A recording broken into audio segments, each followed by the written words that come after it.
আসসালামাইকুম বন্ধুরা, আমার সেই হাশেম চাচা চলে আসছে।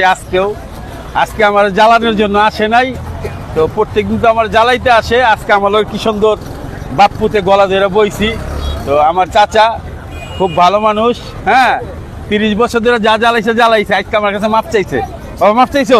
হ্যাঁ, আজকে মাপ চাইছে, 30 বছরের মাপ। আজকে আমার চাচারে আমি 30 বছরের মাপ কইরা দিলাম, আর জ্বালাইবো না। আজকে স্বীকার করছে, এই জন্য গলা ধরে বইছি। চাচা বাতিজা, তো বাবা কি নিবেন আপনি? পেয়ারা নিবেন না মালটা নিবেন? হ্যাঁ, পেয়ারা, এই যে এই বাচ্চু মার্কা পেয়ারা আছে, ভালো মাল। হ্যাঁ, ফুল পেপার। হ্যাঁ, ফুল পেপার। আমি জানেন না আপনার ঘরের মাল সব ফুল পেপার। তো একটা দিয়ে দেই। দেখেন লাগবে না, আমি দেখছি তো। শুনেন তাহলে এই যে মাইসে দেখতেছে, শুনেন।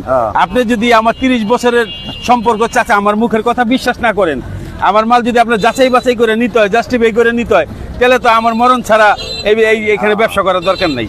তাহলে তো আমার মনে করেন যে এই মুখটা রইলো না, রইলো তো। একটা মাল দেই বাবা, এই তোমার দাদার একটা মাল দাও। তো বন্ধুরা, আমার হাশেম চাচা এবং আমার জন্য দোয়া করবেন, পাশে থাকবেন। আমিও আপনাদের পাশে থাকবো। আমি ছোটখাটো একজন মানুষ, ফেসবুকে ফ্রেন্ড ফলোয়ার কম, তারপরও আমি সারাদিন অ্যাক্টিভ থাকি। আপনাদের লাইক কমার